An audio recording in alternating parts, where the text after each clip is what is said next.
Hello dear students, welcome back to the JDC live. So dear students, जैसा कि आप सभी को पता है सीयूटी पीजी 2024 का एग्जाम जस्ट आपका करीब आ चुका है। 11 मार्च को होने जा रहा है। उसके लिए हम सीयूटी पीजी के प्रीवियस ईयर क्वेश्चन पेपर का डिस्कशन कर रहे हैं।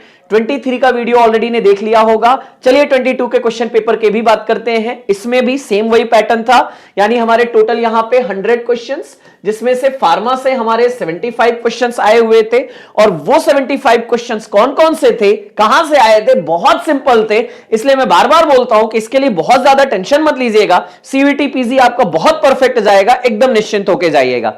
चलिए बात करते हैं सीयूटी पीजी 2020 के question paper with proper explanation.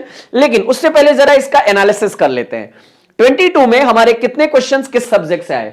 Pharmacology से 15 क्वेश्चंस आपको देखने को मिले, ज्यूरिस्प्रूडेंस से 3 क्वेश्चन, फार्मास्यूटिक्स आपके 23 question, microbiology, biotechnology, biochemistry, organic chemistry से आपके 10 क्वेश्चंस आए, medicinal chemistry, analysis and pharmacognosy से आपके 8 क्वेश्चन आए।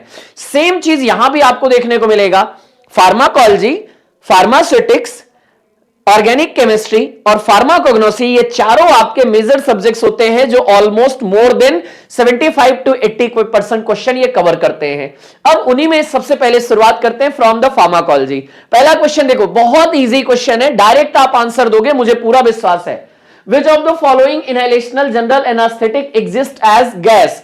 23 में भी आपने क्वेश्चन देखा होगा इनहेलेशनल एनास्थेटिक के बारे में, सेम 22 में भी देखा गया। बस अंतर क्या कर दिया गया, यहां पे आपसे गैस पूछ लिया गया। गैस क्या है? Nitrous oxide.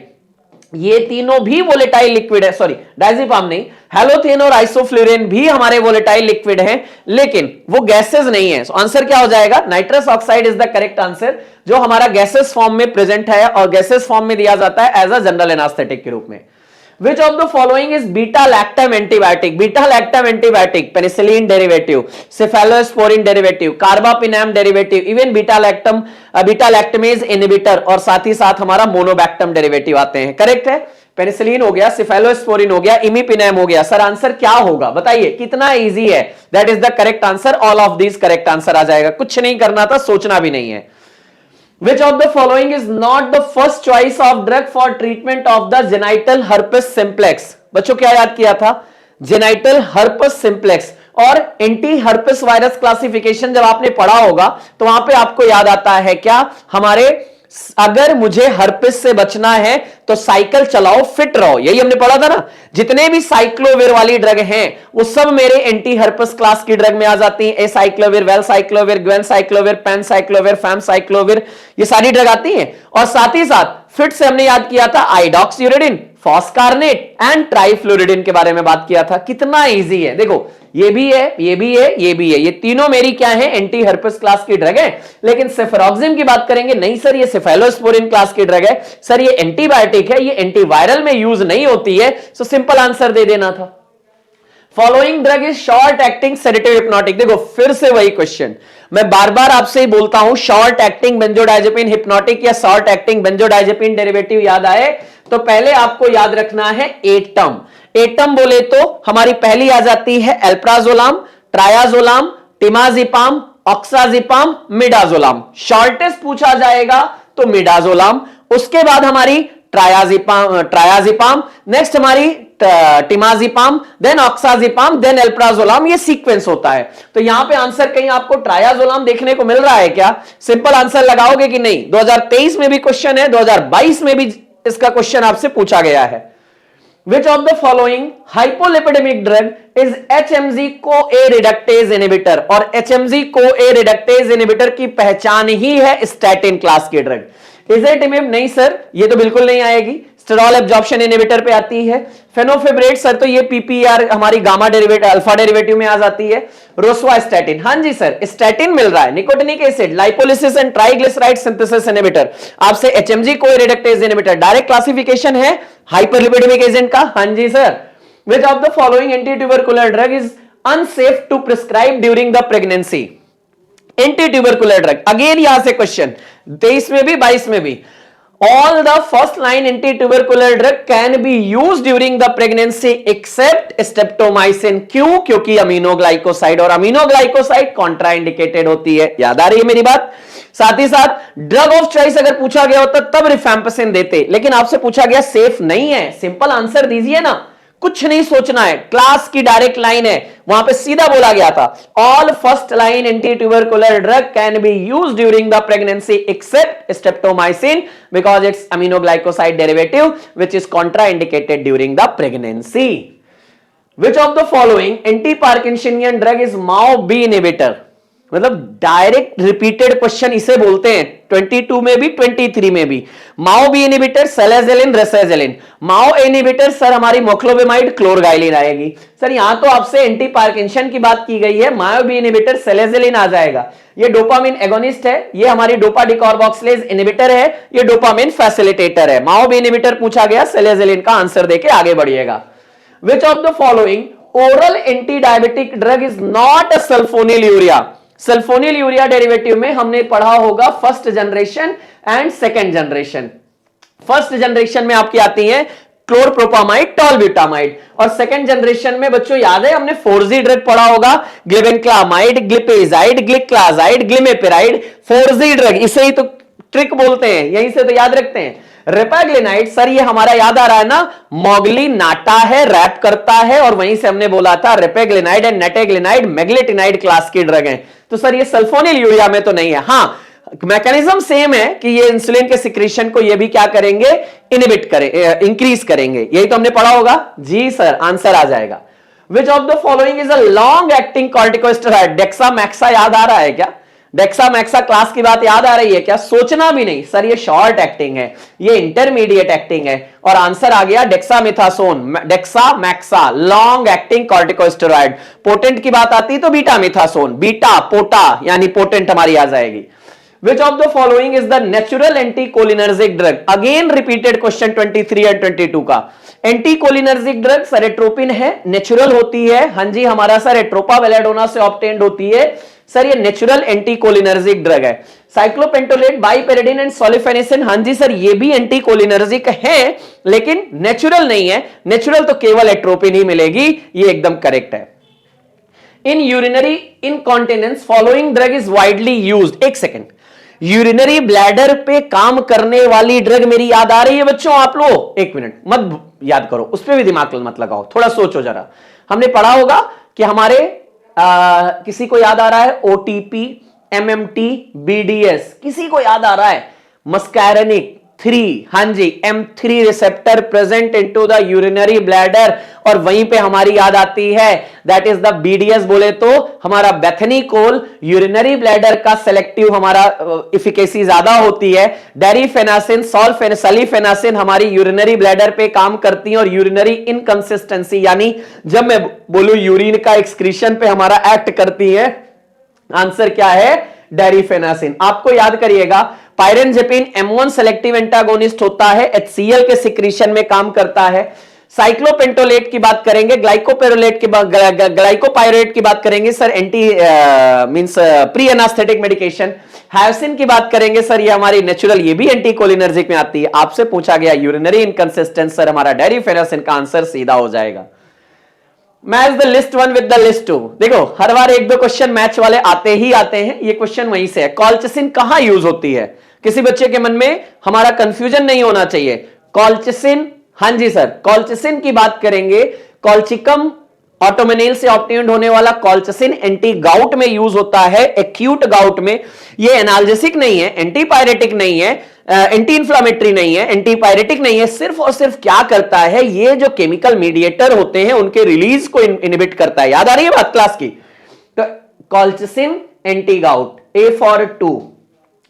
नेक्स्ट गैलेंटामिन, अरे गैलेंटामिन की बात करिएगा, गैलेंटामिन हमारी कहां यूज होगी? अब देखो कैम्प्टोथेसिन की बात करेंगे, कैम्प्टोथेसिन हमारा सर कहां यूज हो जाएगा? सर ये हमारा एंटी ट्यूमर में यूज हो जाए, कैम्प्टोथेसिन, विनक्रिस्टिन। अच्छा एक चीज और भी है ना, ठीक है, तो विनक्रिस्टिन सर हाँ जी एक्यूट लिम्फेटिक ल्यूकेमिया, विनक्रिस्टिन याद आ रहा होगा। और गैलेंटामिन याद नहीं आ रहा है? डोनेपेजिल, गैलेंटामिन, रिवास्टिगमिन, टैक्रिन, सभी तो एंटी अल्जाइमर ड्रग हैं। तो आंसर देखो ना A for 2, B for 1, C for 3, D for 4, A answer कहीं जा रहा है क्या? डायरेक्ट क्लासिफिकेशन से क्वेश्चन है और यूथ से, बस और क्या करना था? Inhibition of this enzyme lead to the anti hyperuricemic effect. Hyperuricemia में कौन से एंजाइम को इनहिबिट किया जाता है? One and only one, xanthine oxidase, short form में लिख दिया गया XO। कुछ दिक्कत है क्या? HGPRT सर ये तो हमारा कोलेस्ट्रॉल से, कॉक्स और लॉक्स कहां से सर? नसैट्स और हमारे leukotriene receptor inhibit synthesis inhibitor से। लेकिन ज़ैंथिन ऑक्सीडेज, हां जी सर, ज़ैंथिन ऑक्सीडेज की बात करते हैं तो हाइपर यूरिसीमिया में याद आता है। A general pharmacophore for histone deacetylase inhibitors involve। खैर ये क्वेश्चन थोड़ा सा अलग है, ये फार्माकोलॉजी से कम है, ये हमारा मेडिकल केमिस्ट्री से ज्यादा है, लेकिन सुन लीजिएगा। जनरल फार्माकोर फॉर द हिस्टोन डिकार्बोक्सिलेज की बात करते हैं तो सबसे पहले हमारा कैप एंजाइम आता है, नेक्स्ट हमारा हाइड्रोफोबिक लिंकर आता है और जिंक बाइंडिंग डोमेन आता है। आंसर यहां पे है। मैं इस पे अभी ज्यादा डीप में आपको पढ़ने की बात नहीं करूंगा, अभी सिर्फ और सिर्फ आप बेसिक पे ही रहिएगा। Example of the cytotoxic compound of the marine origin. Marine sources हमने पढ़ा होगा, सोर्सेज ऑफ द ड्रग, और उसी में एक आता है मराइन सोर्सेज। मराइन सोर्सेज में एराबिनोसाइड सी आपको याद आ रहा होगा, जिसको हम एरासिन भी बोलते हैं। हां जी सर, अगर आप बात करोगे लैमिन, मैनोएलाइड एंड एंथोपेलिनस की बात करते हैं, नहीं sir, marine sources anti cancer class में यूज होने वाली एराबिनोसाइड सी नहीं याद आ रही है, जिसको हम साइटो एराबिन भी बोलते हैं सर, वही एरासी ही है, एंटी ट्यूमर में यूज होती है, यानी एंटी कैंसर में यूज होती है और हमारी मराइन सोर्स की होती है। चलिए ज्यूरिस्प्रूडेंस से 2-3 क्वेश्चन पूछे गए और सभी शेड्यूल से पूछे गए। देखिए following schedule V for VIP, VIP यानी patent and proprietary medicine. Life period sir ये पी होता है। Standard of patent and proprietary medicine, answer यहां है। डिसइंफेक्टेंट लिक्विड की बात करोगे ओ आ जाएगा। सर्जिकल ड्रेसिंग की बात करेंगे sir, standard for the surgical dressing. किसी को 2 याद आ रहे हैं क्या? 2 याद आ रहे हैं क्या? F2 याद आ रहा है क्या? सर्जिकल ड्रेसिंग में 2 इंड F2 याद आ रहा है क्या? आंसर तो यहां पे आपका बी ही होगा। Patent and proprietary medicine schedule V में आता है, जबकि डब्ल्यू में हमारी जेनरिक आती है। करेक्ट है। अच्छा, एक और शेड्यूल से, शेड्यूल एम के पार्ट 1, पार्ट 2 और पार्ट 3 की बात हो रही है। बहुत बढ़िया क्वेश्चन है, थोड़ा सा आपको कंफ्यूज करने के लिए। पार्ट शेड्यूल एम यानी जीएमपी। अब आप यहां पे देखोगे सब में एक कॉमन चीज है, मैन्युफैक्चरिंग की बात है, लेकिन पार्ट्स का मतलब क्या है? Liquid, solid dosage form, parental preparation and topical products. आपको मैचिंग इसमें करनी है। अगर आप यहां बात कर रहे हो, हमारा जो पार्ट 1A है that is the related to the parenteral. First A parenteral कहां दिख रहा है सर? यहां दिख रहा है। वहीं अगर मैं बात करूंगा 1B that is the oral liquid, कहीं दिख रहा है क्या? जी सर, लिक्विड। तो पार्ट 1A है पेरेंट्रल, पार्ट 1B की बात करोगे तो सॉलिड डोजेस फॉर्म आएगा, 1B सॉलिड डोजेस फॉर्म आएगा, parenteral solid, then liquid, then topical. कैसे लिखना है देखो जरा, पेरेंट्रल सॉलिड लिक्विड टॉपिकल। हां जी, PSLT आता है, पेरेंट्रल सॉलिड लिक्विड एंड हमारा टॉपिकल। आंसर यहीं से मैच करके देख लो। C फॉर आपको लिक्विड देखने को मिला और D फॉर आपको टॉपिकल देखने को मिला। So answer A3, B2, C1 and D4 answer दिखा क्या? मैंने क्या बोला? PSLT याद रखना, that is the parenteral solid liquid and topical की बात आती है। नेक्स्ट एंड लास्ट क्वेश्चन, ये भी देखो शेड्यूल से। The schedule in Drug and Cosmetic Act that deals with the guidelines for the GMP of Ayurvedic। और आयुर्वेदिक ड्रग यानी प्लांट यानी ट्री से ऑब्टेन्ड होती है, तो GMP of the Ayurvedic drug किस में आती है? शेड्यूल टी में आती है। आपने टी में 1A और 1B के बारे में भी बात किया होगा, शायद आपको याद आ रही होंगी। तो आंसर यहां पे क्या है? Schedule T related to the Ayurvedic medicine for the GMP। सो ये रहे इंपॉर्टेंट हमारे question from the CUET PG 2022 के क्वेश्चन पेपर से। और आई होप ये क्वेश्चन देखने के बाद आपका एक कॉन्फिडेंस, मोटिवेशन भी इंक्रीज हुआ होगा। सो आप सभी को ऑल द बेस्ट। चलिए आगे टीचर्स आपके साथ कंटिन्यू करेंगे। Thank you everyone. अब आगे चलते हैं। CUET PG 2022 का जो क्वेश्चन पेपर आप देख रहे थे, अभी तक आपका कोलॉजी ज्यूरिस्प्रूडेंस हो चुका है। इस वाले पार्ट में हमारे साथ आपका फार्मास्यूटिक्स के 23 क्वेश्चन, माइक्रोबायोलॉजी के साथ और एक आपका बायोटेक्नोलॉजी के क्वेश्चन को देखेंगे। विद प्रॉपर एक्सप्लेनेशन हम दिखाएंगे कि कैसे कैसे क्वेश्चन आपके 2022 में बने थे। चलिए पहला क्वेश्चन यहाँ पे आपका क्या होने वाला है, पूछा गया है a highly branched polymeric material which is also a star shape macromolecule and whose structure resemble with tree is known है। जी हाँ, एक हाईली ब्रांच स्टार शेप क्या होता है, ये आपका मैक्रोमोलिक्यूल और ट्री लाइक स्ट्रक्चर होता था, तो उसे हम क्या बोलते थे, नैनो पार्टिकल, डेंड्राइमर, लिपोसोम या पॉलीमेरिक माइसेल, तो उसे हम सिंपली डेंड्राइमर बोलते हैं। जी हाँ, डेंड्राइमर हाईली ब्रांच होता है, ट्री लाइक स्ट्रक्चर होता है और आपका वेरियस स्टार शेप में आता है, तो सिंपली आपका dendrimer novel drug delivery system का अंतर्गत है। अब यहाँ पे colour break and score break किस का टाइप है, एम्प्यूल का, रबर क्लोजर या इन्फ्यूजन डिवाइस या वॉयल्स का। देखो जो एम्प्यूल होता है ना, एम्प्यूल के जो आपके टिप पे जहां पे ब्रेक करने की बात आती है, कहीं कहीं कलर ब्रेक का हिसाब से दिया रहता है, यानी कलर दिया रहता है वहां से ब्रेक करना होता है, और कहीं कहीं स्कोर दिया रहता है, तो उस हिसाब से ये एम्प्यूल से रिलेट करता है। देखो कितना सिंपल सा क्वेश्चन आया है डियर, ऐसे ही क्वेश्चन आपके बनने वाले हैं। फिर उसके बाद क्वेश्चन है which of the following step in the process of sugar coating of tablet is use to round the edges and build up the tablet size. जी हाँ, शुगर कोटिंग में ऐसा कौन सा स्टेप होता है जिसमें टैबलेट के कोट को राउंड करने के लिए और आपका कह सकते हो कि टैबलेट का साइज बिल्डअप करने के लिए किया जाता है। तो भैया सील कोटिंग आपके कोर को सील करता है, तो ये तो राउंड एज करेगा नहीं। सिरप कोटिंग आपका स्मूथिंग करता है, पॉलिशिंग का तो पॉलिशिंग लास्ट स्टेप हो गया, लेकिन राउंड एज को राउंड बनाना और आपका टैबलेट का साइज बिल्डअप करने का जो स्टेप होगा ना, वो होता है सब कोटिंग। जी हाँ, ऑप्शन यहाँ पे सब कोटिंग आपका राइट हो जाएगा। अगला क्वेश्चन यहाँ पे क्या है, wet granulation of tablet preparation involve following step. जी हाँ, टैबलेट जब बनाते हो डाई ग्रेनुलेशन, वेट ग्रेनुलेशन आपने पढ़ा है, तो वेट ग्रेनुलेशन में कौन कौन सा स्टेप होता है, तो भैया सबसे पहले क्या करते हैं, सारे आपके एपीआई सारे एक्सिपिएंट को क्या करते हैं, मिक्सिंग करते हैं। तो सबसे पहला स्टेप मिक्सिंग हो गया, मिक्सिंग करने के बाद उसका ग्रेनुलेशन किया जाएगा, पी हो जाएगा, उसके बाद उसको सीव किया जाएगा, पार्टिकल को सीव करके उसके बाद कंप्रेशन, यानी ABCD, यही स्टेप कौन सा है, ऑप्शन नंबर सी, ABCD आपका ऑप्शन नंबर सी यहाँ पे राइट हो जाएगा वेट ग्रेनुलेशन से रिलेटेड। अगला क्वेश्चन है which technique does the pharmaceutical industry routinely use to screen for polymorphs of a compound. जी हाँ, फार्मेसी इंडस्ट्री में ऐसी कौन सी टेक्निक जो कि रूटीनली यूज की जाती है, किसके लिए यूज की जाती है, कंपाउंड के पॉलीमॉर्फ्स को स्क्रीन आउट करने के लिए या कंपाउंड के पॉलीमॉर्फ स्ट्रक्चर को बताने के लिए। तो भैया यहाँ पे NMR स्पेक्ट्रोस्कोपी, HPLC, ये मास, ये तो आपके स्पेक्ट्रोस्कोपी के पार्ट हो गए, लेकिन पॉलीमार्क्स कंपाउंड के पॉलीमॉर्फिज्म को बताने के लिए एक्सरे डिफ्रैक्शन, जी हाँ, पाउडर एक्सरे डिफ्रैक्शन टेक्निक होती है। ऑप्शन नंबर यहाँ पे सी राइट हो जाएगा, ऑप्शन नंबर सी।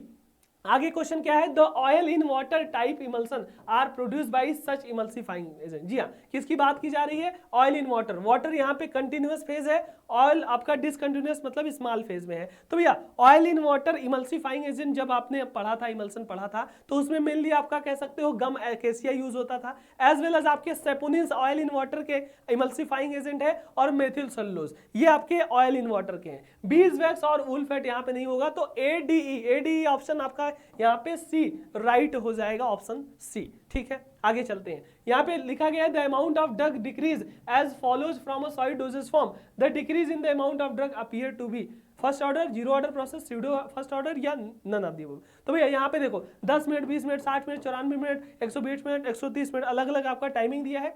और जो डिक्रीज ऑर्डर हो रहा है वो क्या कंसंट्रेशन डिपेंडेंट है, कंसंट्रेशन इंडिपेंडेंट है, एक पर्टिकुलर या एक लिमिट में या एक वेरिएशन में नहीं हो रहा है, यानी इंडिपेंडेंट है। और जहां पे भैया कंसंट्रेशन इंडिपेंडेंट की बात आती थी, तो वहां पे हमने क्या देखा था, जीरो ऑर्डर प्रोसेस बताते हैं कि नहीं बताते। कंसंट्रेशन इंडिपेंडेंट आपका जो ऑर्डर होता है, जीरो ऑर्डर, फर्स्ट ऑर्डर तो आपका कंसंट्रेशन डिपेंडेंट होगा। अगला क्वेश्चन यहाँ पे देखो रेनॉल्ड नंबर से, इंजीनियरिंग से भी क्वेश्चन आता है, which of the following is not true about the Reynold number. Reynold number के रिगार्डिंग कौन सा ट्रू नहीं है। तो भैया रेनॉल्ड नंबर क्या डिटरमाइन करता है, किस टाइप का फ्लो है, लेमिनार है कि टर्बुलेंट है, ये तो सही हो गया, बिल्कुल सही बात है। और रेनॉल्ड नंबर में अगर रेनॉल्ड नंबर की वैल्यू 2000 के आसपास या 2000 रहती है, तो उसका मतलब लेमिनार फ्लो है, यानी स्टेडी फ्लो होता है, बिल्कुल सही बात है, पढ़ाया है हमने इंजीनियरिंग में आपको।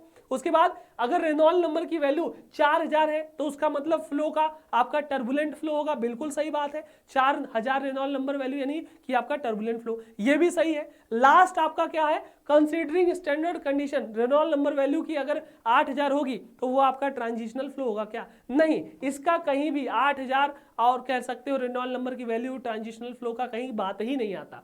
सिर्फ और सिर्फ आपका लेमिनार या स्ट्रीमलाइन फ्लो या टर्बुलेंट फ्लो की बात आती है 2000-4000 की, और आपके type of fluid Reynolds number करता ही। तो ऑप्शन डी आपका नॉट ट्रू पूछा था, नॉट ट्रू यही हो जाएगा।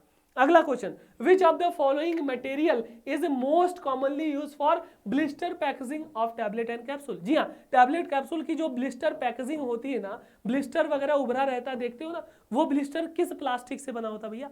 सेलिफोन से, सेलोफैन से, या पॉलीएक्राइलेट से, या पॉलीविनाइल क्लोराइड, या फिर पॉलिएस्टर। तो भैया पीवीसी मटेरियल होते हैं। कौन से होते हैं? पीवीसी मटेरियल होते हैं। उनको मोल्ड करके, हीट देके उनको ब्लिस्टर फॉर्म में कन्वर्ट करते हैं, तब जाके आपका टैबलेट कैप्सूल यहाँ पैक होता है। पैकेजिंग मटेरियल का क्वेश्चन है, सिंपली ऐसे ही क्वेश्चन आते हैं डियर, सिंपल सा और आपके टू द पॉइंट्स। अगला है Noyes Whitney equation is used to describe the. जी हाँ, ये क्वेश्चन आपके 2023 में भी आया था, 2022 में भी है।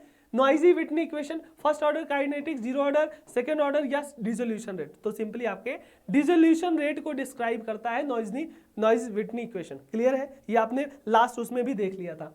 The abbreviation of Latin word RX। जी हाँ, RX का मतलब क्या होता है? सुपरस्क्रिप्शन, ये तो पता ही है, प्रिस्क्रिप्शन का पार्ट है। सुपरस्क्रिप्शन साइन ऑफ जुपिटर, मतलब गॉड ऑफ हीलिंग। इसका मतलब होता है टेक दो। टेक दो लैटिन में होता है, जिसका मतलब यू टेक, आपको लेना है, इसे लेना है। RX लिखने के बाद पूरी दवाइयों का नाम रहता है कि नहीं रहता है? तो उसका मतलब क्या होता है? यू टेक होता है। सिंपल। ये क्वेश्चन कितना आसान है, आपके प्रिस्क्रिप्शन से क्वेश्चन 23 में भी था और इसमें भी है, तो इसको ध्यान के दे करके चलना, प्रिस्क्रिप्शन के पार्ट से क्वेश्चन आते हैं। अगला है लिस्ट 1 और लिस्ट 2 को मैच करो, साइज रिडक्शन मेथड की बात की जा रही है। तो भैया कटिंग मेथड, कटिंग मेथड कौन करता है? कटर मिल सिंपली करता है। ए का थर्ड किस में है? आपका पहले ही ऑप्शन में है। कंप्रेशन मेथड आपका रोलर मिल कर देगा, बी का आपका फोर्थ हो जाएगा। फिर उसके बाद अगर बात करते हैं इंपैक्ट आपका फर्स्ट हो जाएगा, और कंबाइंड इंपैक्ट और एट्रिशन की बात कर ले, fluid energy mill. Option A यहाँ पे राइट हो जाएगा। अगर आपने साइज रिडक्शन के मिल पढ़े, उनके सिंपल हमने बताया भी था, प्रिंसिपल से क्वेश्चन टू द पॉइंट आता है, तो कल वाले पेपर में भी प्रिंसिपल याद करके जाना, वहां से क्वेश्चन बनेगा। अगला है लिस्ट ए और लिस्ट 2 को यहाँ पे डिस्पर्स सिस्टम से मैच कराना है। तो भैया ये बताओ, गैस और लिक्विड, गैस लिक्विड आपने किस में देखा था? आपने फोम में ही तो देखा था। जो फोम होता है किसका मिक्सचर होता है? गैस और लिक्विड का। तो सही बात है, पहले का चौथा, ए का चौथा आपका इसमें मिल गया। फिर सॉलिड लिक्विड की बात कर ले, कोई अगर आपका डिस्पर्स सिस्टम सॉलिड लिक्विड है तो उसे हम क्या बोलेंगे? सस्पेंशन ही तो बोलेंगे, सॉलिड लिक्विड सस्पेंशन। यानी क्या? बी का थर्ड भी आपका हो गया। लिक्विड क्या होता है भैया? इमल्सन लिक्विड होता है, टू इमिसिबल लिक्विड का मिक्सचर, ऑयल और वाटर का। तो यहाँ पे सी का फर्स्ट हो गया, और सॉलिड गैस आपका सॉलिड एरोसॉल हो गए। ऑप्शन नंबर बी यहाँ पे राइट हो जाएगा। थोड़ा सा इमेजिन करोगे ना, क्वेश्चन बहुत डीप नहीं है, थोड़ा सा घुमा के दिया है, और अगर आपने पढ़ा है, तैयारी सही से की है, तो ये सारे क्वेश्चन हो जाएंगे। अगला question, during the preparation of calamine lotion gel to sol conversion of bentonite is achieved by the addition of following agent. जी हाँ, कैलामाइन लोशन के प्रिपरेशन के दौरान कैलामाइन लोशन को जेल से सोल्यूशन में, जी हाँ, जेल टू सॉल कन्वर्जन जो बेंटोनाइट का हो रहा है ना, किसके एडिशन से होगा? ट्रैगाकैंथ, ये तो और विस्कोसिटी बढ़ा देगा, तो कहां सॉल्यूशन बनेगा? एकेसिया, जिलेटिन, ये तीनों क्या होते हैं? आपके विस्कोसिटी को बढ़ाएंगे। तो हमको विस्कोसिटी बढ़ाना नहीं है, हमें तो घटाना था ना। तो जेल टू सॉल कन्वर्ट करता है कौन? Sodium citrate. जी हाँ, ऑप्शन यहाँ पे राइट हो जाएगा सी, सोडियम सिट्रेट आपका जेल से सॉल में कन्वर्जन करने का काम करता है। अगला क्वेश्चन यहाँ पे लिस्ट 1 और लिस्ट 2 को मैच करना है। यहाँ पे डिग्री ऑफ साइज रिडक्शन दिया है और यहाँ पे मेथड दिया है, यहाँ पे आपको कन्वर्ट करना है। सबसे आसान पकड़ो, जब मैच ऑफ द फॉलोइंग वाले क्वेश्चन आते हैं एकदम आसान वाला पकड़ो। अगर हम बात करते हैं वेरी फाइन की, तो वेरी फाइन या अल्ट्रा फाइन या माइक्रो आयनाइजर हम किसे बोलते थे? फ्लूइड एनर्जी मिल को बोलते थे कि नहीं बोलते थे? तो डी को आप सेकंड लगा सकते हो। अब डी का सेकंड कहां पे है? ऑप्शन नंबर बी में दिख गया। फाइन पाउडर आपका इंपैक्ट एट्रिशन कह सकते हो, सी का फर्स्ट दिख गया।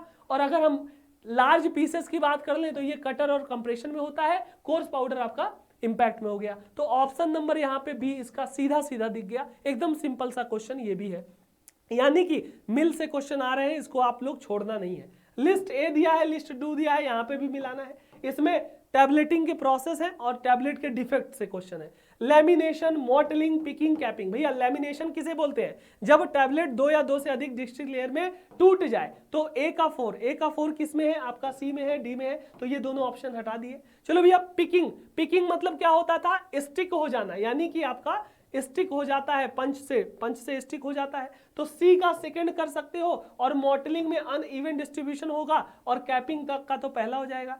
यानी कि ऑप्शन आपका सिंपली क्या आ रहा है, सी आ रहा है ना, डी का 1 आ रहा है। बाकी ये सारी चीजें आप देख सकते हो। एक बार टैबलेट के डिफेक्ट, टैबलेट का आपका कह सकते हो जो मटेरियल वगैरह होते हैं वहां से क्वेश्चन दोनों साल बने हैं, उसको देख करके जाना है आपको। अगला है colloidal silica is used as a glidant और flow promoter in tableting process, it trade name is. जी हाँ, हम अलग अलग जो एडिटिव थे, पॉलीमर थे, उनके पिछली बार भी देखा था कि क्या ट्रेड नेम से क्वेश्चन आते थे, एवीसेल से आया था उसमें। अब यहाँ पे कोलाइडल सिलिका का ट्रेड नेम क्या होगा, कोलिडॉन, कैबोसिल, कार्बापॉल या मैनिटॉल। सिंपली भैया कैबोसिल आपने पढ़ा भी होगा, कैबोसिल कोलाइडल सिलिका का ट्रेड नेम है। क्लियर है। अगला, कोई ड्रग है जिसकी सॉल्युबिलिटी 1 ग्राम पर लीटर है वाटर में, और उसको एडमिनिस्ट्रेट कर दिया जाता है ओरल रूट से, उसका डोज क्या है 500 mg, और वो अब्जॉर्ब हो जाता है लगभग 95%। यानी ड्रग की क्या है, सॉल्युबिलिटी यहाँ पे हाई है। और अगर ड्रग आपका किस कैटेगरी से बिलोंग करेगा, देखो 1 ग्राम पर लीटर उसका क्या है, वाटर में सोल्यूशन है, तो 500 आपका जो mg ड्रग है उसका आपका 95% लगभग क्या हो रहा है, सॉल्युबल हो रहा है। यानी कि हाई सॉल्युबिलिटी है, हाई परमिएबिलिटी है। High solubility, high permeability class 1 की ही तो बात आती है ना। क्लास 1 बीसीएस क्लासिफिकेशन आपने देखा होगा, class 1 high solubility, high permeability, तो ये आपका ऑप्शन ए होगा। अगला क्वेश्चन, लिस्ट 1 दिया है, लिस्ट 2 दिया है, एक्सिपिएंट और फार्मास्यूटिकल फॉर्मुलेशन है, उनको मिलाना है यहाँ पे। चलो भैया, stearic acid, sodium alginate, polysorbate, cellulose acetate phthalate. Cellulose acetate phthalate अभी तो देखा था हमने, इंटरिक कोटिक पॉलीमर होता है, डी का थर्ड। अब डी का थर्ड की बात कर ले तो पहले ऑप्शन में दिख गया। फिर उसके बाद करते हैं स्टेरिक एसिड। स्टेरिक एसिड किसका एग्जांपल है, सिंपली टैबलेट में ल्यूब्रिकेंट का। जी हाँ, बिल्कुल सही बात है। सोडियम एल्जिनेट किसका एग्जांपल है, सस्पेंडिंग एजेंट का। पॉलीसार्बेट क्या है, सर्फेक्टेंट हो गया कि नहीं हो गया, ऑप्शन ए ही तो सही है। सिंपल, एक एक जब भी मैच ऑफ द फॉलोइंग आए सबसे आसान उठाओ, सारा क्वेश्चन सारा ऑप्शन आपको क्लियर हो जाएगा। अब बात किया जाता है जब water in oil emulsion oil in water में कन्वर्ट हो जाता है, यानी वाटर इन ऑयल है तो वो ऑयल इन वाटर में बदल गया, तो इसको हम क्या बोलते हैं, फेज इन्वर्जन। बिल्कुल सही बात है, फेज इन्वर्जन टेक्निक, तो इसे इन्वर्जन ही बोला जाएगा, और ऑप्शन सी राइट होगा। कितने आसान आसान और टू द पॉइंट क्वेश्चन आपके बन रहे हैं, ठीक है। आगे, the stability of a complex is affected by. जी हाँ, किसी भी कॉम्प्लेक्स की स्टेबिलिटी कैसे अफेक्ट होती है, किसके द्वारा, complexing ability of metal ion के द्वारा, या कैरेक्टरिस्टिक ऑफ लिगेंड के द्वारा, या मोबाइल फेजेस के कैरेक्टरिस्टिक के द्वारा, या metal ion as well as आपके लिगेंड के कैरेक्टरिस्टिक के द्वारा। तो सिंपल सी बात है, जो कॉम्प्लेक्स होता है ना, कॉम्प्लेक्स फॉर्मेशन, उसकी स्टेबिलिटी की बात कर ले तो मेटल आयन की ability as well as ligand की कैरेक्टरिस्टिक पे डिपेंड करेगा। चलिए भैया, यहाँ पे अगला क्वेश्चन है, लिस्ट ए और लिस्ट ओ को मिलाना है। यहाँ पे शॉर्ट फॉर्म दिया है, पार्टीशन कोफिशिएंट किससे डिनोट होता है, पीसी, बिल्कुल। डी का 4 आपके 3 में है, ये हट गया। मोलर रिफ्लेक्टिविटी की बात कर ले तो एमआर, सी का थर्ड इन दोनों में है, तो ये दोनों हट गए। अब बात करते हैं हेमेट कांस्टेंट। हेमेट कांस्टेंट को आप यहाँ थीटा से डिनोट करते थे, ए का सेकेंड, अब ए का सेकेंड इसमें है, और डेप्थ स्टेरिक ईएस से, यानी ऑप्शन नंबर ए राइट हो जाएगा। क्लियर है, ए ऑप्शन यहाँ पे राइट होगा। अब चलो माइक्रोबायोलॉजी के क्वेश्चन आ गए। Biological indicator use for moist heat sterilization. हाँ जी, स्टरलाइजेशन में इंडिकेटर से क्वेश्चन बराबर पूछते हैं, तो मॉइस्ट हीट स्टरलाइजेशन में बायोलॉजिकल इंडिकेटर क्या होगा, bacillus subtilis, bacillus pumilus, bacillus स्ट्रेप्टोमेफिलिस, या एक्वासिस्टिस थर्मोफिलिस। सिंपली आपका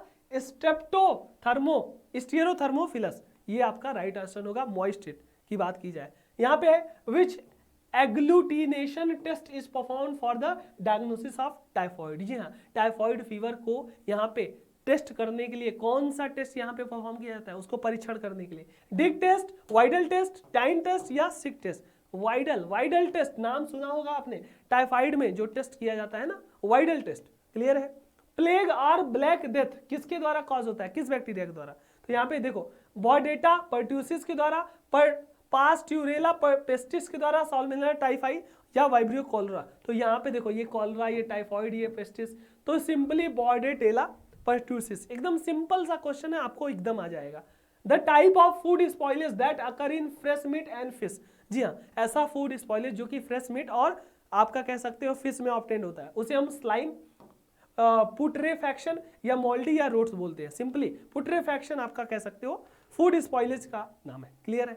विच test is use for determination of adequate pasteurization in milk. जी हाँ, मिल्क का पास्चराइजेशन सही तरीके से पास्चराइजेशन हुआ है कि नहीं, उसे पता करने के लिए, डिटरमाइन करने के लिए लाइम टेस्ट किया जाता है, फॉस्फेट टेस्ट किया जाता है, डिक टेस्ट या वाइडल टेस्ट। सिंपली भैया फॉस्फेट टेस्ट किया जाता है पास्चराइजेशन को पता करने के लिए। अगला है the principal micro organism responsible for fermentation of yogurt.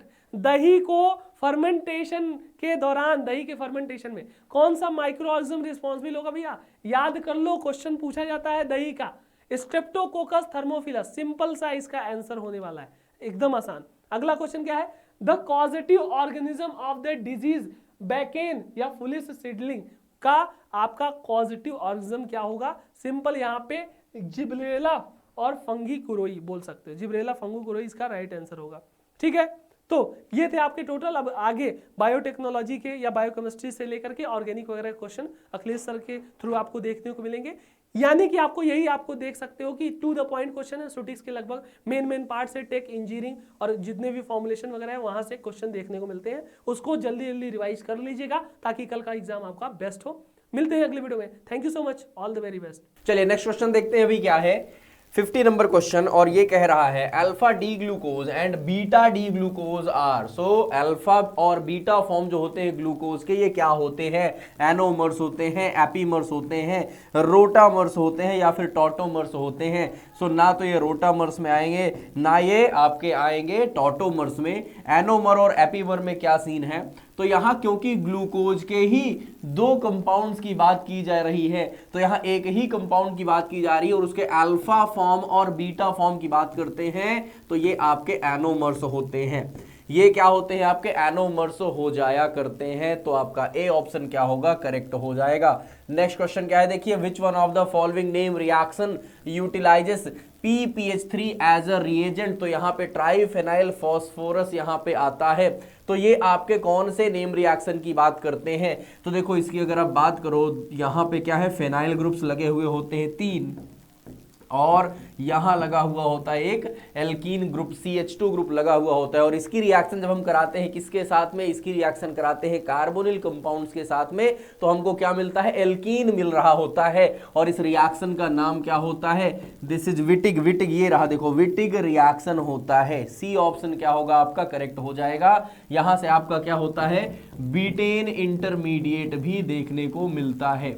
Beaten intermediate, और बीटेन इंटरमीडिएट कैसा होता है? कि साइक्लिक इंटरमीडिएट होता है, साइक्लिक इंटरमीडिएट हो रहा होता है। सो आपका सी ऑप्शन क्या हो जाएगा? यहां से करेक्ट हो जाएगा, विटिग रिएक्शन होता है यह। अगला क्वेश्चन क्या है? The Karl Fischer reagent consist of a mixture of anhydrous methanol. जी हाँ, सही है। और कार्ल फिशर बेसिकली किस लिए यूज किया जाता है? तो ये वाटर कंटेंट को कितना है अमाउंट, उसको प्रेजेंट, उसको क्या करने के लिए हम लोग मेजर करने के लिए यूज करते हैं। तो यहाँ मिथेनॉल होता है, हाँ जी सही है। आपका एक बेस होता है, कौन सा बेस होता है? पिरीडीन होता है, जी हाँ यहाँ पे लिखा गया हुआ है। आयोडीन होता है साथ में, जी हाँ सही है। और सल्फर डाइऑक्साइड। तो यस, आपका जो कार्ल फिशर रिएजेंट होता है उसमें ये चीजें तो होती हैं, बिल्कुल सही बात है। ए स्टेटमेंट तो आपका करेक्ट है। The reaction of Karl Fischer reagent with water is H2O plus iodine plus SO2। ये आपका पिरीडीन नहीं है। और मिथेनॉल, तो देखो यहाँ पे रिएक्शन क्या है? रिएक्शन आपकी यहाँ पे रॉन्ग लिखी गई हुई है, तो स्टेटमेंट 2 क्या हो जाएगा? इनकरेक्ट हो जाता है। सो स्टेटमेंट 1 तो करेक्ट है, बट स्टेटमेंट 2 क्या है आपका? इनकरेक्ट है। तो statement 1 is correct but statement 2 is incorrect. तो सी ऑप्शन क्या होगा आपका? यहाँ पे करेक्ट हो जाएगा। सी स्टेटमेंट आपका सही है आपका यहाँ पे। नेक्स्ट क्वेश्चन क्या है? The product of the following reaction is. ये आपका क्या है? ये आपका एल्किल मैग्नीशियम हैलाइड है। और यहाँ आपके पास में क्या प्रेजेंट है? आपको दिया गया हुआ था फॉर्मल्डिहाइड, और एसिडिक कंडीशन में आप रिएक्शन कराओगे तो जो MgCl है ये यहां से निकलेगा, और ये आपको जो है यहां आपको निगेटिव चार्ज के थ्रू ये यहां अटैक करेगा, तो ये आपको इधर शिफ्ट हो जाएगा। तो ये आपकी मिल जाएगी यहाँ एक साइक्लोएल्केन मिल जाएगा, साइक्लोहेक्सेन। और यहाँ आपको क्या है?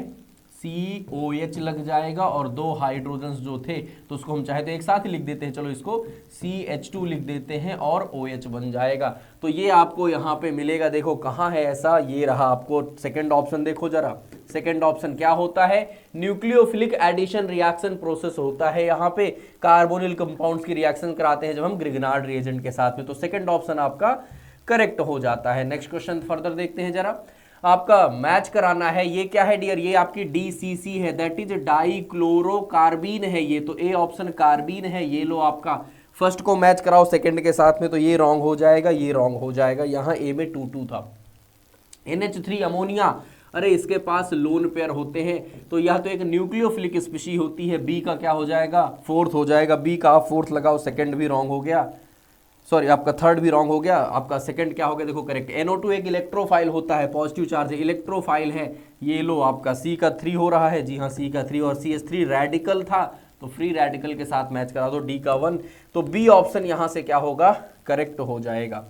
बी ऑप्शन क्या होगा आपका यहाँ से करेक्ट हो जा रहा है। नेक्स्ट क्वेश्चन पे चलते हैं, विच वन इज इनकरेक्ट, कौन इनकरेक्ट है यहाँ पे, structure with a plane of symmetry is achiral, अगर कोई ऐसा स्ट्रक्चर है जो क्या है उसके पास आपका प्लेन ऑफ सिमेट्री प्रेजेंट है, तो हाँ जी, चाहे प्लेन ऑफ सिमेट्री हो, चाहे इसके अलावा हम बात करते हैं सेंटर ऑफ सिमेट्री, अगर ये आती है तो हाँ जी वह स्ट्रक्चर क्या हो जाता है, एक आयरल। तो ये तो सही लिखा गया हुआ है, स्टेटमेंट सही है, आपको इनकरेक्ट पूछा गया हुआ, गलत स्टेटमेंट फाइंड आउट करना है। Superimposable mirror images can not exist as two enantiomers, जी हाँ, जो इनैंसियोमर्स होते हैं, enantiomers are non superimposable, तो ये तो आपके नॉन सुपर इम्पोजिबल हुआ करते हैं, नॉन सुपर इम्पोजिबल होते हैं, यहां आपको लिखा गया हुआ है superimposable mirror images can not exist as enantiomer, तो ये पॉइंट भी तो सही लिखा गया हुआ है, कैन नॉट एग्जिस्ट, तो ये पॉइंट भी सही हो गया, इनकरेक्ट फाइंड आउट करना है। कायरल डजेंट मीन इनैंसियोमेरिकली प्योर, क्या कायरलिटी का प्रेजेंट होना इनैंसियोमेरिकली प्योर सब्सटेंस को बताता है, जरूरी थोड़े है, जरूरी तो नहीं है ना भाई। एक बात बताओ, अगर हमने बोला कि हमारा कोई कंपाउंड कायरल है तो क्या जरूरी है कि वो 100% एक ही टाइप का ही वहां पे क्या है आपका इनैंसियोमर होगा, जरूरी नहीं है। इनैंसियोमेरिकली प्योर के लिए चाहिए कि सिर्फ एक ही टाइप का आपका इनैंसियोमर वहां पे हो, केवल एक ही टाइप, अगर डी है तो सिर्फ डी होना चाहिए, एल है तो केवल एल होना चाहिए। लेट सपोज हमने बोला वहां पे क्या है 75% डी है और 25% क्या है एल है, तब भी वो आपका रहेगा, तो कैसा आपको रहेगा, तो फिर भी वो आपको कायरल ही ना, तो ये भी तो आपको बिल्कुल सही बात लिखी गई है। अच्छा, diastereomers have similar physical properties, diastereoisomers, 3 word हमने इसके स्टार्ट में ही करेक्ट किए थे। डी क्या होता है, डायास्टीरियोमर्स है, क्या होते हैं, डिफरेंट इमेजेस आर डायास्टीरियोमर्स, जो डिफरेंट इमेजेस होते हैं, और डिफरेंट इमेजेस होने का मतलब ही क्या है कि इनकी फिजिकल प्रॉपर्टीज डिफरेंट होती है। डायस्टीरियोइसोमर्स को हम लोग क्या कर सकते हैं, सेपरेट कर सकते हैं वेरियस फिजिकल मेथड से, melting point, boiling point, freezing point, refractive index, solubility, dipole moment, सब इनका क्या होता है, डिफरेंट होता है, अलग होता है।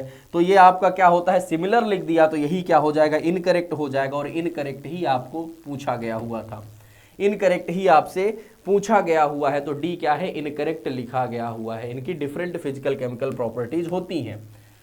नेक्स्ट क्वेश्चन है, identify the polar aprotic solvent, polar हो बट कैसा हो, एप्रोटिक हो, means without protons, without protons means H+ आपके नहीं प्रेजेंट होने चाहिए, H+ नहीं हो। वाटर ये तो पोलर भी है, प्रोटिक भी है।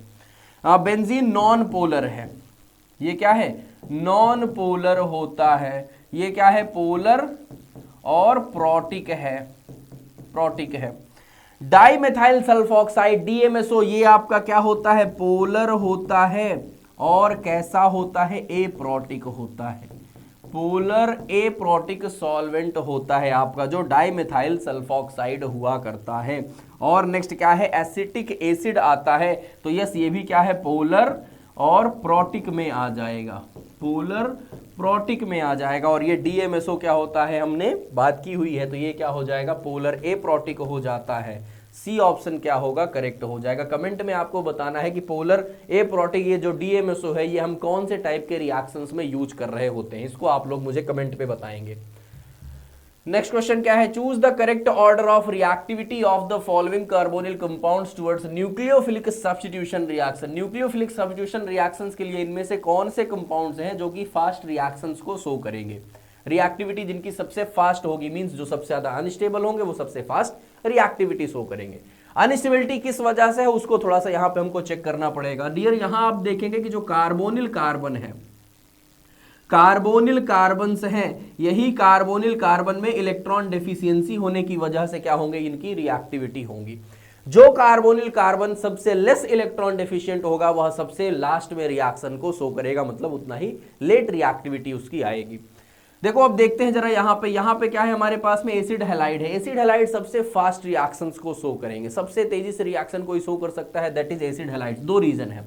पहला भाई ऑक्सीजन तो क्या कर रहा है, यहां से इलेक्ट्रॉन डेफिशिएंसी क्रिएट कर ही रहा है, साथ ही साथ जो क्लोरीन है ना, क्लोरीन के पास में यहाँ पे लोन पेयर्स है, 3 लोन पेयर्स हैं। बट हम हैलोजेंस का एक्सेप्शनल केस क्या देखते हैं कि ये इलेक्ट्रॉन डोनेट नहीं करना चाहते हैं, इनका इलेक्ट्रॉन डोनेशन पावर बहुत ही लेस होता है। ऊपर से यहाँ क्लोरीन है तो क्लोरीन की जो ओवरलैपिंग भी होगी इस कार्बन के साथ में वह बहुत ही कम हो सकती है। बाकी इन सभी केसेस में जरा देखते हैं, इन सभी केसेस में क्या हो सकता है, क्रॉस रेजोनेंस हो रहा है यहाँ पे, और रेजोनेंस होने की वजह से यहाँ पे क्या होगा, देखो ऑक्सीजन के पास लोन पेयर है, ऑक्सीजन के पास लोन पेयर है, नाइट्रोजन के पास लोन पेयर है, क्योंकि यहाँ ऑक्सीजन था और यहाँ नाइट्रोजन था, तो कंपेयर टू ऑक्सीजन नाइट्रोजन ज्यादा बेटर ओवरलैपिंग करेगा, ज्यादा लेस इलेक्ट्रोनेगेटिव होने की वजह से ऑक्सीजन से वो ज्यादा इलेक्ट्रॉन इस कार्बन की तरफ शिफ्ट कर पाएगा। तो यहाँ पे इलेक्ट्रॉन सबसे ज्यादा यहाँ पे आ सकते हैं एज कंपेयर टू ऑक्सीजन। तो हमारा सबसे लीस्ट रिएक्टिव जो होगा वह कौन सा होगा, डी होगा। सबसे ज्यादा जो रिएक्शन यहाँ शो कर सकता है वो ए होने वाला है, तो ए सबसे फास्ट रिएक्शन शो करेगा। ये आपका रॉन्ग हो सकता है, ये आपका रॉन्ग हो सकता है। सबसे फास्ट रिएक्टिविटी दो ही जगह में ए सबसे ज्यादा टॉप पर दिया गया हुआ है, देखो सबसे ज्यादा टॉप पर ए है, तो या तो ये या तो ये। हमने बोला डी सबसे लीस्ट होगा, तो यहाँ तो सी सबसे लीस्ट था, तो ये भी आप रॉन्ग कर सकते हैं, बचे हुए हैं ये। अब इन दोनों केसेस में देखो बी और सी में क्या है, आप बोलोगे कि बी ज्यादा फास्ट रिएक्शन क्यों करेगा, क्योंकि यहां भी ऑक्सीजन है यहां भी ऑक्सीजन है। उसके लिए दो रीजन है। देखो ऑक्सीजन का जो ये लोन पेयर है वो इधर भी जा रहा है, इधर भी जा रहा है, और वापस से इधर भी जा रहा होगा, इधर भी जा रहा होगा। तो एज कंपेयर टू यहां इधर जो ऑक्सीजन है ना, इस ऑक्सीजन के लोन पेयर रेजोनेंस में कम पार्टिसिपेट कर पा रहे होंगे, इस वजह से बी की रिएक्टिविटी ज्यादा हो रही है सी के कंपैरिजन में। क्रॉस कॉन्जुगेशन वहां पे देखो क्योंकि हो रखा है, इसलिए हमने बोला सबसे फास्ट रिएक्शन ए होगा, फिर बी शो करेगा, then C and then D. तो आपका ए ऑप्शन क्या होगा यहाँ पे, करेक्ट हो जाएगा।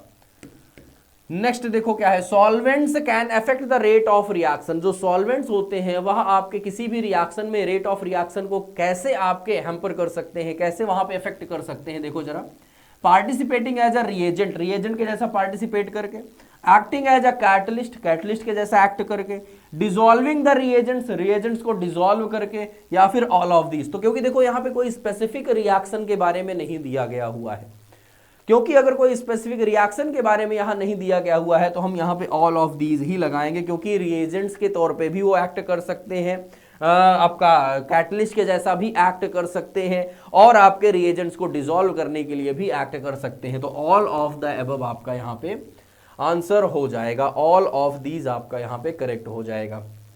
नेक्स्ट क्वेश्चन पे आइए, following statements is true about heterocyclic. Heterocyclics के रिगार्डिंग ट्रू स्टेटमेंट कौन सा है, pyridine readily undergo electrophilic substitution.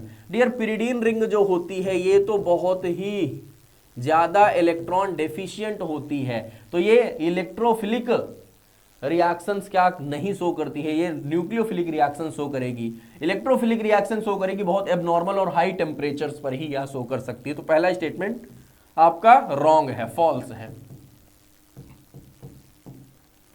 The lone pair of pyridine nitrogen atom is delocalised. देखो ये जो लोन पेयर है नाइट्रोजन का, यह डीलोकलाइज्ड है क्या, जरा बताओ। नहीं, ये लोकलाइज्ड है, क्योंकि ऑलरेडी यहां पे हमारे पास में पाई बॉन्ड का कॉन्जुगेशन साफ साफ दिख रहा होता है। तो यहां पे हमारे पाई बॉन्ड का कॉन्जुगेशन ऑलरेडी प्रेजेंट है, जिस वजह से हम यहां पे कहेंगे कि लोन पेयर हमारा क्या होता है, ये तो लोकलाइज्ड होता है, यह तो लोकलाइज्ड है। तो ये स्टेटमेंट भी क्या है आपका, फॉल्स है, इसको भी आप फॉल्स लिख लीजिए। नेक्स्ट क्या है, पाइपराडीन इज मोर बेसिक। जो पाइपराडीन होती है यह ज्यादा बेसिक होती है पिरिडीन के कंपैरिजन में, बिल्कुल सही बात है, क्योंकि यहां आप देखेंगे कि ये जो पाइपराडीन है इसका जो नाइट्रोजन है वह sp3 हाइब्रिडाइज्ड है और जो आपका पिरिडीन का होता है या sp2 हाइब्रिडाइज्ड होता है। दैट्स वाई आपका पाइपराडीन ज़्यादा बेटर बेसिक होती है पिरिडीन के कंपैरिजन में। तो ये स्टेटमेंट आपका ट्रू है। Furan is not an aromatic compound, क्यों नहीं है भाई? बिल्कुल फ्यूरेन एक एरोमेटिक कंपाउंड होता है। कैसे आप कह सकते हैं कि नहीं है? तो ये भी आपका क्या है? रॉन्ग स्टेटमेंट लिखा गया हुआ है ना, फॉल्स लिखा गया हुआ है आपका ये भी। तो सिर्फ सी ऑप्शन क्या है आपका? ट्रू हो रहा है। सी स्टेटमेंट आपका करेक्ट यहां से हो जाएगा। मैच करना है आपको covalent bond, ionic bond, hydrogen bond और वैंडरवाल बॉन्ड्स। अच्छा देखो जरा, वैंडरवाल क्या होता है? जस्ट ये तो इंटरेक्शंस होते हैं। सबसे वीक आपके यहाँ बॉन्ड्स यहाँ पे आएंगे, तो सबसे कम वैल्यू कहाँ पे है ये देखो। तो आप देखो डी का क्या हो गया? 3 हो गया। डी का 3 लगाओ। एक ही ऑप्शन में सिर्फ और सिर्फ डी का 3 लिखा हुआ है, बाकी और में तो ही नहीं है। हाइड्रोजन बॉन्ड थोड़े से स्ट्रॉन्ग आएंगे, 1 से लेकर के 7 तक में आप आ जाएंगे यहाँ पे। बात करते हैं आयनिक बॉन्ड। देखो जरा मैच भी करो। हाँ, सी का 4 आ रहा है। आयनिक बॉन्ड और कोवेलेंट बॉन्ड, तो जो कोवेलेंट बॉन्ड होते हैं ये बहुत ही ज्यादा एनर्जी आपकी होती है, बहुत स्ट्रॉन्ग बॉन्ड्स होते हैं। तो 40 to 140, हालांकि ये 110 के आसपास तक ही आते हैं।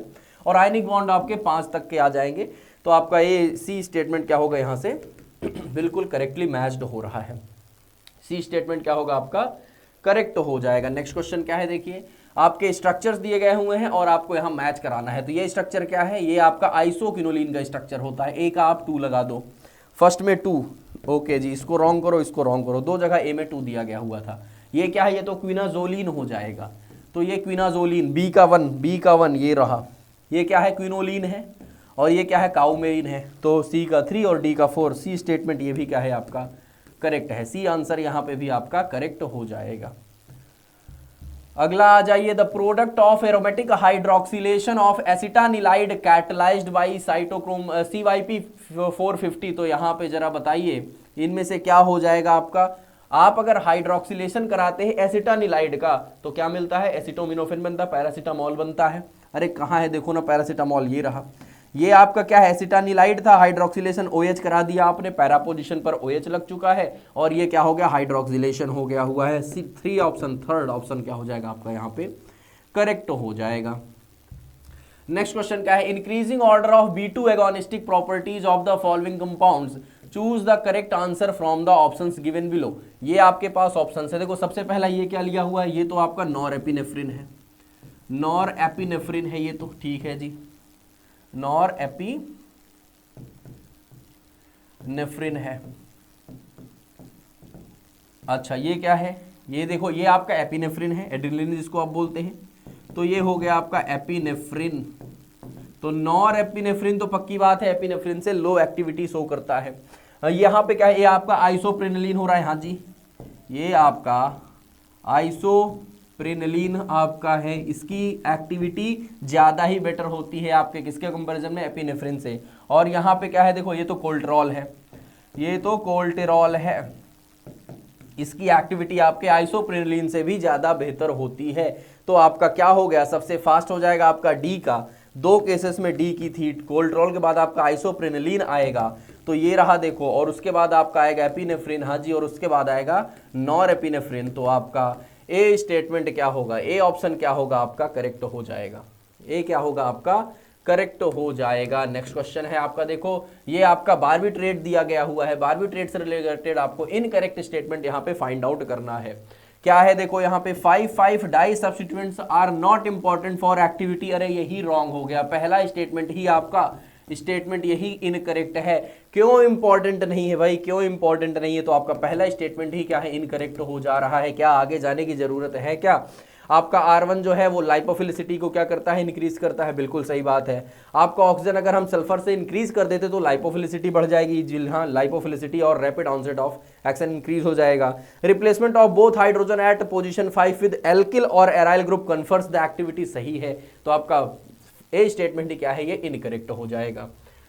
नेक्स्ट क्वेश्चन था, arrange the following as per their energy in increasing order, gamma rays, X rays, IR radiations and radio waves. तो देखो गामा रेज क्या होती है? सबसे आप अगर आप बात करते हो एनर्जी की, तो सबसे पहले आती है गामा, गामा के बाद आपकी आती है एक्स रेज, एक्स रेज के बाद आपकी आती है क्या? यूवी, यूवी के बाद आपकी आती है क्या? विजिबल, विजिबल, और विजिबल के बाद आपकी आती है क्या? इंफ्रारेड, इंफ्रारेड आ जाएंगे। इंफ्रारेड के बाद आपकी आती है कौन सी?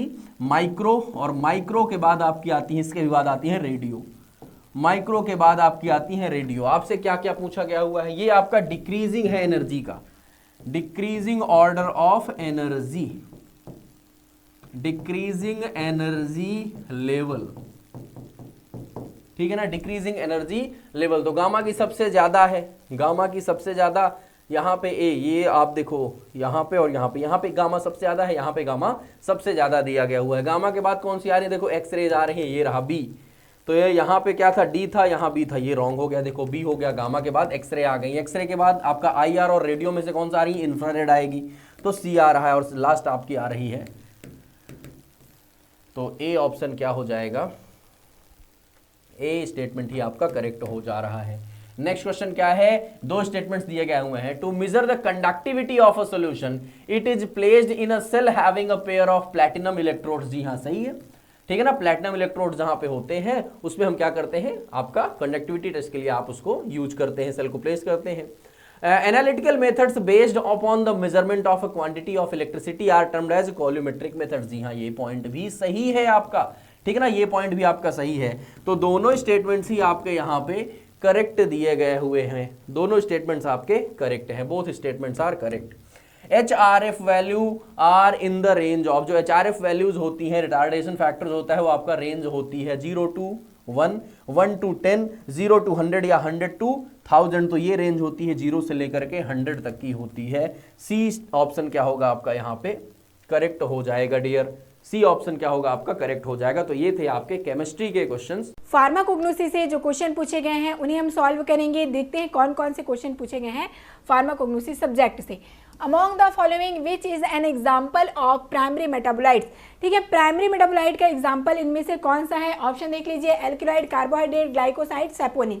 तो प्राइमरी मेटाबोलाइट क्या हो गया, नाम से क्लियर है, प्राइमरी मीन्स क्या हो, जिनका प्राइमरी रोल हो, फर्स्ट रोल हो कह सकते हैं, या इंपॉर्टेंट रोल हो। ठीक है, और मेटाबोलाइट दिया गया है, इट मीन्स जैसे कि प्लांट अपना जो फूड है खुद ही बनाता है, कार्बन डाइऑक्साइड, वाटर, ऑक्सीजन, जो आपका फोटोसिंथेसिस करके। ठीक है, तो जैसे उनसे जो प्रोडक्ट बन रहा है, जो फूड बन रहा है समझ लीजिए, ठीक है, जैसे कि आपके अमीनो एसिड हो गए, ठीक है, अमीनो एसिड बन रहा है, कार्बोहाइड्रेट बन रहा है, तो ये आपके क्या हो जाएंगे, ये कहलाएंगे आपके प्राइमरी मेटाबोलाइट। अब इन्हीं के एक्सेस हो जाएंगी, ठीक है, इन्हीं का जब अमाउंट बहुत ज़्यादा हो जाएगा तो ये क्या बनाते हैं, सेकेंडरी मेटाबोलाइट। तो ये जो प्राइमरी है, नाम से क्लियर है, इनका इंपॉर्टेंट रोल है, प्राइमरी रोल है।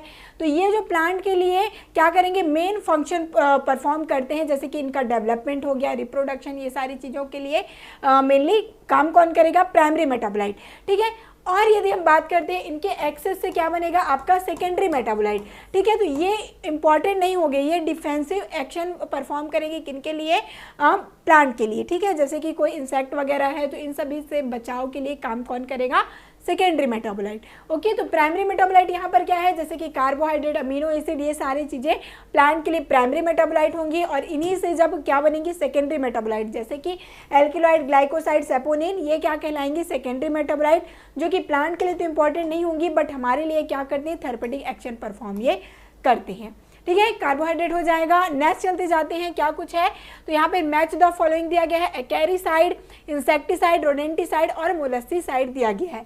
ठीक है, एसेंशियल ऑयल ऑफ एंड्रोप्सिस जिनेंड्रा का दिया गया है। ठीक है, इंसेक्टिसाइड में दिया है pyrethrum, red squill and berries of phytolacca dodecandra. ठीक है, तो यहाँ पर देखिए एक्रेसाइड, एक्रेसाइड क्या होता है, जैसे कि खटमल, ठीक है, खटमल वगैरह है तो उनके ये सारे पेस्ट कंट्रोल से आपका क्वेश्चन पूछा गया है। एक्रेसाइड मीन जो आपके खटमल वगैरह हैं उनको क्या करेगा, किल करेगा, तो वो है आपका एसेंशियल ऑयल ऑफ जेनेंड्रा। ठीक है, ये आपका फर्स्ट का यही हो जाएगा आंसर।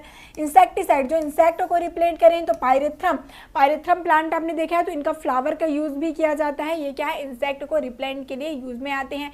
रोडेंटिसाइड जैसे कि माउस, रैट, ये सारे हैं तो इनको किल करने के लिए यूज होगा, तो मेनली रेड स्क्विल जिसे हम जंगली प्याज भी कहते हैं, इनका यूज किया जाता है। मोलस्कीसाइड, ठीक है, इनका हम लोग यूज करते हैं, जो बेरीज है, फाइटोलक्का डोडेनकेंड्रा, ठीक है, इनका यूज किया जाता है मोलस्कीसाइड की तरह।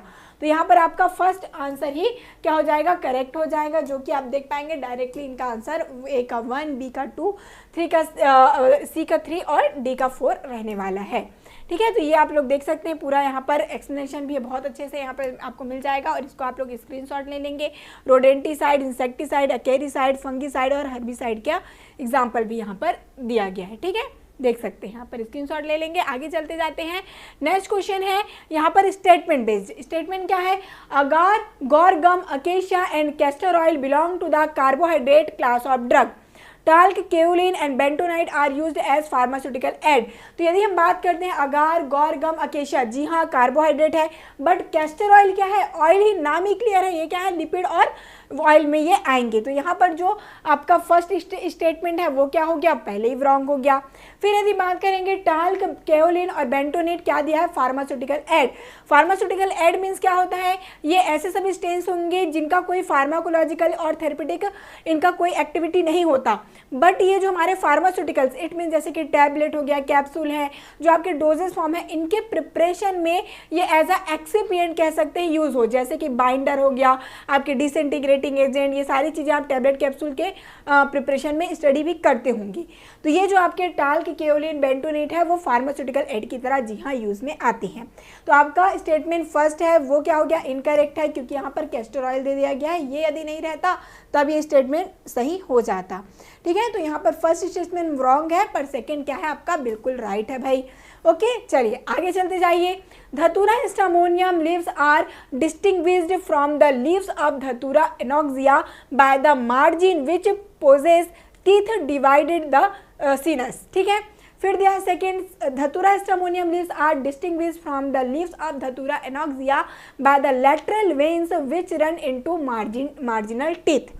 ठीक है, दोनों ही क्या है? इनके मॉर्फोलॉजी से क्वेश्चन पूछा गया, धतूरा स्ट्रामोनियम और धतूरा एनॉक्सिया से। ओके, चलिए इनका इमेज देखते हैं तो आपको दोनों चीज़ें क्लियर हो जाएगी। ये आप जो इमेज देख रहे हैं वो क्या है? धतूरा एस्ट्रामोनियम का, और ये धतूरा एनॉक्सिया का। तो यहाँ पर आप देखेंगे जो फर्स्ट स्टेटमेंट था, इनका क्या होता है? Margin teeth like. ठीक है, डेंटेड मार्जिन है, आप देख पा रहे हैं। ओके, और यहाँ पर क्या है? देखिए यहाँ पे पूरा क्लीन है, यहाँ पे आप इनका लीफ देखेंगे क्लीन है, कोई डेंटेड मार्जिन नहीं है। तो मार्जिन के अकॉर्डिंग इनको हम क्या कर सकते हैं? आइडेंटिफाई कर सकते हैं। और यहाँ पर ये क्वेश्चन आप देखेंगे तो आपको नजर आएगा, दोनों ही चीज़ें दी गई है कि इनको मार्जिन के थ्रू हम क्या कर पा रहे हैं? आइडेंटिफाई कर पा रहे हैं। तो यहाँ पे दोनों ही स्टेटमेंट क्या हो जाएगा? करेक्ट हो जाएगा। ओके, क्योंकि यहाँ पर जो लेटरल वेन है और आपके जो मार्जिनल टीथ, यहाँ पे टीथ के अकॉर्डिंग, और यहाँ पे आप देख पाएंगे कोई भी यहाँ पे क्या है? इनका जो मार्जिन है वो बहुत ही क्लीन है। ओके, स्मूथ है। तो यहाँ पे मार्जिन के अकॉर्डिंग इनको क्या किया जाएगा? हम लोग आइडेंटिफाई कर सकते हैं। नेक्स्ट चलेंगे, द शेप ऑफ कुर्ची और होलेरियाना बार्क इज। जो कुर्ची है जिसे हम होलेरियाना एंटीडाइसेंट्रिका का कहते हैं। ठीक है, अब इनका जो शेप होता है बार्क का वो कैसा होता है? तो ये थोड़ा सा क्या होता है? कर्व। ठीक है, थोड़ा कर्व होता है, उसको हम क्या कहते हैं? रिकर्व्ड। रिकर्व इनको कहा जाता है, दोनों की ओर इनको कर्व रहता है, इसलिए इनको रिकर्व कहते हैं। चलिए मैं इमेज के थ्रू आपको यहाँ पर दिखा दूँ। देखिए यहाँ पे दोनों ही ओर कर्व बना हुआ है, यहाँ पे आप देख सकते हैं। तो ऐसे ही हम बार्क को रिकर्व्ड बार्क कहते हैं। ठीक है, और ये क्या है? आप इमेज देख पाएंगे, होलेरियाना, जिसको हम कुर्ची कहते हैं। आगे चलते जाइए। For liquorice propagation by vegetative means is by. ठीक है, प्रोपागेशन जो होता है लिक्वेरिस में वो किस प्रकार से होता है? किनका यूज से होता है? यहाँ पे दिया रनर्स, सकर्स जिसको हम और या स्टोलन कह सकते हैं, डिवीजन और बल्ब्स। तो इनका जो लिक्वेरिस है उनका जो प्रोपागेशन है वो इनके स्टोलन से भी किया जाता है। ठीक है, स्टोलन पार्ट का यूज भी किया जाता है। चलिए मैं आपको दिखाती हूँ। ठीक है, ये जो आपका स्टोलन पार्ट किसे कहते हैं? जैसे कि समझ लीजिए एक प्रकार के स्टेम ही है कह लीजिए। ठीक है, जो इनसे निकला हुआ एक प्रकार से रूट स्टेम कह लीजिए, और इन्हीं से एक पूरे प्लांट बन जाना। ठीक है, ये जो पार्ट आप देख रहे हैं इससे ही पूरा एक प्लांट बन गया। तो ये क्या कहलाते हैं? इस प्रकार का प्रोपागेशन स्टोलन या फिर सकर्स कह सकते हैं। ठीक है, तो ये आपका क्या हो जाएगा? स्टोलन पार्ट का यूज भी किया जाता है लिक्वेरिस में, इसीलिए इनका जो प्रोपागेशन है वो स्टोलन से इनके थ्रू किया जाता है। ठीक है, ये क्योंकि इनका पूरा एक प्लांट आप देख पाएंगे, ये जो आप कह सकते हैं इनका जो एक स्टेम निकल पा रहा है या एक पार्ट है, उनसे पूरा एक प्लांट ही बन जाता है। तो इस प्रकार के प्रोपागेशन को हम स्टोलन कहते हैं। अब आगे आएंगे, caffeine, theophylline and theobromine chemically belong to which class. कौन से क्लास से बिलोंग करता है? कैफीन, थियोफैलिन और थियोब्रोमीन। पायरिमिडीन दिया है, क्यूमेरिन, ज़ैंथिन एंड फ्लेवॉन्स। तो इसका करेक्ट आंसर हो जाएगा ज़ैंथिन। इसका स्ट्रक्चर देखेंगे, चलिए ये देखिए, ये आपका ज़ैंथिन स्ट्रक्चर। ठीक है, जहाँ पे आप देख पाएंगे कैफीन में भी यही स्ट्रक्चर आपको देखने को मिलेगा। थियोफाइलिन में भी यही स्ट्रक्चर देखने को मिलेगा और थियोब्रोमीन में केवल इनका जो और सब्स्टिट्यूशन है जो आपके मेथिल ग्रुप का वही बस चेंज होता है। फिर जो मेन न्यूक्लियस है वो क्या है, ज़ैंथीन न्यूक्लियस होता है। तो यहाँ पर करेक्ट आंसर क्या हो जाएगा, ज़ैंथीन। ओके, आगे चलें। नेक्स्ट क्वेश्चन है आपका यहाँ पर मैच द फॉलोइंग से, जो कि सिंथेसिस बायोसिंथेसिस से क्वेश्चन पूछा गया है। Shikimic acid pathway, mevalonic acid pathway, Embden Meyerhof of जिसको हम ग्लाइकोलाइसिस कहते हैं, ठीक है, और tricarboxylic acid pathway TCA cycle. तो देखिए सिक्मिक एसिड पाथवे में अल्टीमेटली क्या कुछ बनता है, तो 3 चीज़ें बनती, फेनिलालिन, टायरोसिन और ट्रिप्टोफेन। ठीक है, आपको यहाँ पर तुरंत ही आंसर मिल गया, फेनिलालिन और टायरोसिन यहाँ पर दिया ही है। आगे चलेंगे, मेवालोनिक एसिड पाथवे जिसमें क्या बनता है, ये जो टर्पेनॉइड्स आपके होते हैं उनकी सिंथेसिस ये करता है, जहां पर फार्नेसिल पायरोफॉस्फेट बनते हैं। ठीक है, फार्नेसिल पायरोफॉस्फेट कार्बन 15 कंपाउंड बनेगा। Okay, Embden mayor of means glycolysis में क्या कुछ होता है, ग्लाइकोलाइसिस में अल्टीमेटली पायरुविक एसिड बनता है, याद रखिए पायरुवेट, ठीक है, जिसको हम पायरुविक एसिड कहते हैं। देन आपका TCA साइकिल, TCA साइकिल में क्या कुछ होता है, तो 12 मॉलिक्यूल बनते हैं ATP के। आपने स्टडी किया होगा आपके कार्बोहाइड्रेट वाले चैप्टर में, जब आप स्टडी और साथ ही साथ आपकी बायोकेमिस्ट्री में भी। ठीक है, तो 2 मॉलिक्यूल ऑफ कार्बन डाइऑक्साइड बनते हैं साथ ही साथ, और 12 ATP बनते हैं। तो यहाँ पे क्या हो जाएगा आपका सिक्मिक एसिड पाथवे, तो फर्स्ट का हो जाएगा 3, ठीक है, मेवालोनिक एसिड आपका सेकंड का हो जाएगा क्या 2। तो यहाँ पर क्या हो जाएगा, करेक्ट आंसर आप देख सकते हैं ये जो C है। ठीक है, तो ये आपका हो गया करेक्ट आंसर जो मैच द फॉलोइंग था। तो इस प्रकार से ये सारे क्वेश्चन जो इंपॉर्टेंट थे वो पूछे गए हैं। All the best.